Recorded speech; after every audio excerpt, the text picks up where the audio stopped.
ഇനി ആ പയ്യൻ ഇപ്പുറത്ത് പോയിരുന്നു. കുറച്ച് കുർബാനയൊക്കെയുള്ള പാടിൻ്റെ പരിപാടികളൊക്കെ ഉണ്ടാകുന്നുണ്ട്.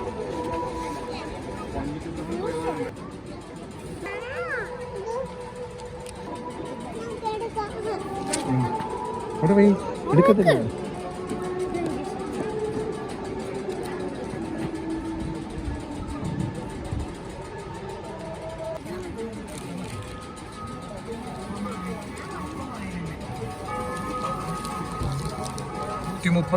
ഭാഷയിലെ ഏകദേശം 150 രാജ്യങ്ങളിലെ ബൈബിൾസ് ആയിരുന്നു ഇവിടെ പ്രദർശിപ്പിച്ചിരുന്നത്. ഈ ഒരു സ്റ്റാളിൽ ഭയങ്കര ഡിഫറെൻ്റ് ആയിട്ടുള്ള നമ്മുടെ സമ്പൂർണ്ണ ബൈബിൾ തൊട്ട് എല്ലാ ബൈബിളിലും ഉണ്ടായിരുന്നു ഇവിടെ. അടിപൊളി. കാർലോയുടെ വീഡിയോ കാണാൻ പോവാ. കാർലോ. മനസ്സിലായോ? ഞാൻ നിങ്ങളുടെ സ്വന്തം കാർലോ. ഞാൻ നിങ്ങളോടൊരു കഥ പറയാം. അപ്പമായവന്റെ കഥ. ഒരു ബാലം കൊടുത്ത 5 അപ്പത്തെ 5000 പേർക്ക് വിളമ്പിയവന്റെ കഥ. സെഹിയോൻ ശാലയിൽ അപ്പമെടുത്ത് തന്റെ ശരീരമാക്കി ശിഷ്യന്മാർക്ക് നൽകിയവന്റെ കഥ. ഇന്ന് ഓരോ അൾത്താരയിലും നമ്മുടെ ആത്മാവിന്റെ ഭക്ഷണമായി നമ്മൾ അണിയുന്ന ദിവ്യകാരുണ്യ അപ്പത്തിന്റെ കഥ. വെറും ഒരു ഗോതമ്പപ്പം ആകുന്നില്ലെങ്കിലും അത് ഈശോ തന്നെയാണ്. ഈശോ തന്നെ ചെറുതാക്കി നമുക്ക് ഭക്ഷിക്കാവുന്ന അപ്പമായി എന്നതാണ് ഏറ്റവും വലിയ അത്ഭുതം. ഇത് നമ്മുടെ ഈശോ ആണെന്ന് എപ്പോഴെങ്കിലും സംശയം തോന്നിയിട്ടുണ്ടോ? അതെ, അത് ഈശോ തന്നെയാണ്. അതിന് അവിടുന്ന് നൽകുന്ന അടയാളങ്ങളാണ് ദിവ്യകാരുണ്യ അത്ഭുതങ്ങൾ. ഈ എക്സിബിഷനിലൂടെ കടന്നു പോകുമ്പോൾ നമ്മൾ കാണാൻ പോകുന്നത് ആ ദിവ്യകാരുണ്യ അത്ഭുതങ്ങളാണ്. ദിവ്യകാരുണ്യം മാത്രം ഭക്ഷിച്ച് ജീവിച്ചവരുടെ ജീവിതത്തിലെ അത്ഭുതങ്ങളാണ്. ഈശോയുടെ മനുഷ്യാവതാരവും പരസ്യ ജീവിതവും എല്ലാം ദിവ്യകാരുണ്യത്തിന്റെ അത്ഭുതങ്ങളാണ്.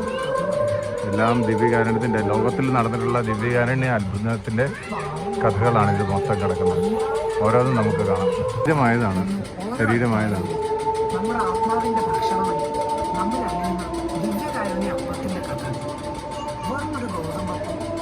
ഇറ്റലിയിൽ നടന്നതാണ്.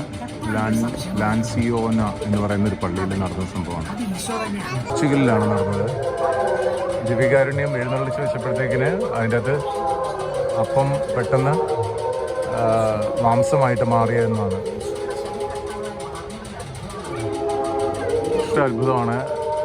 ബോൾസോന എന്ന് പറയുന്ന ഇറ്റലിയിലെ 1963 നടന്നതാണ്. അതായത് അപ്പം പെട്ടെന്ന് ശരീരമായി തീർന്നതെന്നാണ്. അന്ന് ജോൺ പോൾ രണ്ടാമൻ മാർപ്പാപ്പ അവിടെ വിസിറ്റ് ചെയ്തിരുന്നു. ഇതിൽ തന്നെ നടന്നതാണ്. കാസിയ എന്ന് പറയുന്ന സ്ഥലത്ത് ഇറ്റലിയിൽ 1930 നടന്ന അത്ഭുതമാണ്.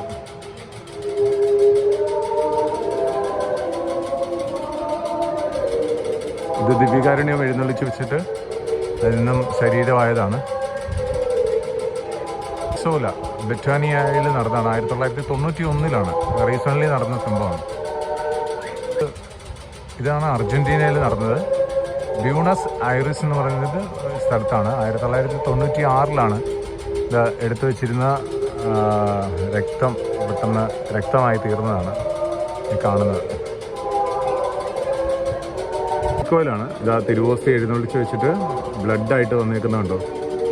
ഇതാ ഇവിടെ മാംസമായിട്ട് ബ്ലഡായിട്ട് വന്നിരിക്കുന്നത് തിരുവോസ്തിയുടെ. തിലക്സ് എന്ന് പറഞ്ഞിട്ട് മെക്സിക്കോയിൽ നടന്നത് 2006 നടന്നതാണ്. വീണ്ടും ഉണ്ട് മെക്സിക്കോ, പോളണ്ടിൽ 2008. ഇത് ദിവ്യകാരുണ്യം മാത്രം ഭക്ഷിക്കുക. ഒരുപാട് അവരുടെ വിശുദ്ധരുടെ ജീവിതങ്ങളും കാര്യങ്ങളെല്ലാം ആലേഖനം ചെയ്തിരിക്കുകയാണ്. ഒരുപാട് വിശുദ്ധരുടെ ജീവിതമുണ്ട്.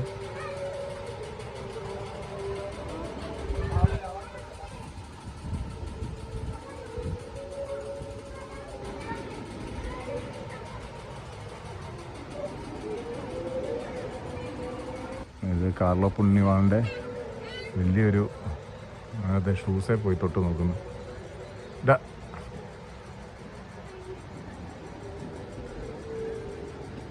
കാർലോയുടെ പാൻറ്. എൻ്റെ കാർലോച്ചനാ അത് കാർലോച്ചനാ, അത് കാർലോയാ. നമ്മുടെ വിശുദ്ധ കുർബാനയ്ക്ക് യൂസ് ചെയ്യുന്ന അച്ഛന്മാരുടെ ലോഹ തിരുപ്പട്ടം അങ്ങനെയുള്ള സംഭവങ്ങളെല്ലാം ഇതിൻ്റെ അകത്തിപ്പം കാണിച്ചിട്ടുണ്ട്. തിരുവസ്ത്രങ്ങളായതെല്ലാം മൊത്തം കാണിക്കാൻ പറ്റുമെന്ന് അറിഞ്ഞുകൂടാ. പിന്നെ ഫോൺ ഓഫാകാറായിരിക്കുകയാണ്. ഇതുപോലെ ഇങ്ങനെ ഇഷ്ടം പോലെ വാഴ്ത്തപ്പെട്ട ആൾക്കാരുടെ തിരുവോസ്തിയെക്കുറിച്ചും ഒക്കെ ഉണ്ട്. ഇത് പാദ്രിയപ്പിയുടെ ഒരു നല്ലൊരു രൂപം ഇവിടെ ഉണ്ടാക്കി വെച്ചിട്ടുണ്ട് ഇവർ.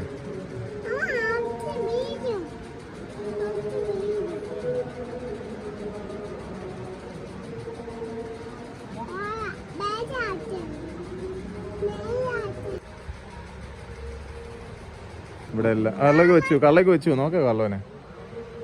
എല്ലാവർക്കും ഓരോ ഹെഡ്സെറ്റ് വെച്ച് തന്നെ ഇവിടെ വന്നപ്പോൾ ഹെഡ്സെറ്റിനകത്തൂടെ ദിവികാരനെ ഈശോയെക്കുറിച്ചുള്ള സംഭവങ്ങളാണ് മൊത്തത്തിൽ വരുന്നത്. എല്ലാവരും ഹെഡ്സെറ്റ് വെച്ചിട്ടുണ്ട്. കുഞ്ഞു കൊച്ചിന് വരെ ഹെഡ്സെറ്റ് വെച്ച് കൊടുത്തിട്ടുണ്ട്. ഇവിടെ ഒരു പുൽക്കൂട് അറേഞ്ച് ചെയ്തിരിക്കുകയാണ്. നല്ല രസമുള്ളൊരു പുൽക്കൂട്.